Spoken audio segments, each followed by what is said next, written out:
Hello, hear you? Hello, loved ones, family, friends. Thanks for tuning in today. I was out here in the greenhouse with Bridget and thought we would just stop by onto the camera. I think we're going to call this something like vegan in self-isolation or vegan in, what do they call it, shelter in place or quarantine. I don't know. But if you're like 30% of the world right now, you are in some sort of shelter in place, self-isolation, limiting to meetings of less than 10 people, the whole shebang. And it's a time where a lot of people are feeling like they've kind of lost a lot of control or not sure. There's a lot of uncertainty out there. And I know for ourselves, we're pretty set up well. We've got a homestead that we grow most of our food, and we've got friends and loved ones around who, if we did need something, they could be of assistance. But there's always unknowns. And I guess today, I'm out here with Bridget, and I just want to talk about a few things with all the unknowns that are out there, all the things that are out of our control, thinking about the things that are actually in our control, the things that we have the power to change, or the things that we can actually make a difference in our lives. And so I wanted to talk about that for just a few minutes. I think really one of the big things, one of the most important things that when the world is out of our control, it seems like at the moment, one of the things that we can really grab a hold of and take control of is how we react to what's happening around us, right? We can't control whatever pandemics are happening or whatever the government does or all this stuff. Now, there are certain things we can do, right? We have certain powers, but in general, the thing we can do is how we react, right? Is we can decide how we're going to react to it. And I know for us, it's been with all that's going on, right? We're out here in the greenhouse, and a reaction that we've had is making sure that we're going to be well stocked, well supported here, going into the summer months, going into growing our own produce. And we're here in the greenhouse. We've got the crickets and the birds. It sounds like the insects and the birds are having a little fight out there, but that's something I can't control. That's something that you can't control.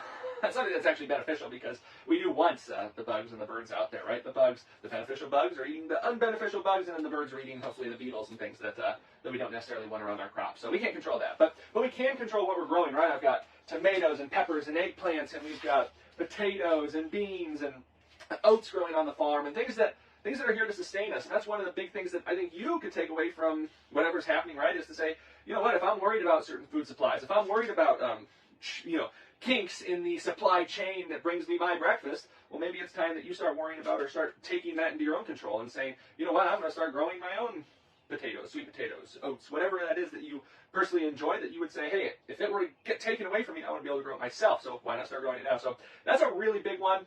Beyond that, I think there's some other things, and one of those would be how you react and how you are in your mental state of being, right? There's a lot of worry around, there's a lot of theories out there, there's a lot of unknowns, and one thing that you can control is how you react when you wake up in the morning, right? When we wake up in the morning, we've got baby Bridget with us, who's just as bright-eyed and bushy-tailed right now as can be. But she's normally waking us up, or Bella and Bubbles, the dogs, are waking us up in the morning, and we could say, any day, we could say, go back to bed, go back to bed. Well, you know what? There's a lot of good to be had throughout the day. There's a lot of good to be had around the farm. And so when we get woken up at 6:30 by Bubbles scratching at the door because she's hungry, or by Bridget crying because she needs a diaper change, you know what?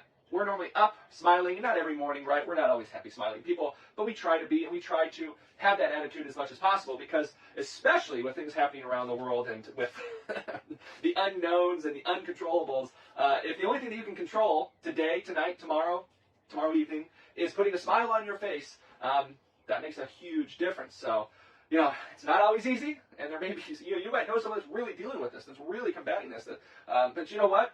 To be upset is human. To be worried is human. But also to be grateful, to be thankful, and to just try to be as happy as you can be throughout the day plays a big role in how our days turn out, how our overall demeanor is. And you don't have to travel very far to find people who are frowning, to find people who are worried, to find people who are upset, to find people who are just frantic at this time. But it is kind of hard to find people who are smiling, right? You might take a walk in your park or take a walk down your road, right? As you're social distancing, right? You might see someone.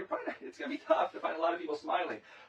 You be that person that smiles. That makes a big difference, especially if you got little guys and gals around who are learning from you, right? They're taking cues from you. So we always try to smile as much as possible when we're around Bridget, because we find the more we smile, the more she smiles, right? Another thing that I just think is important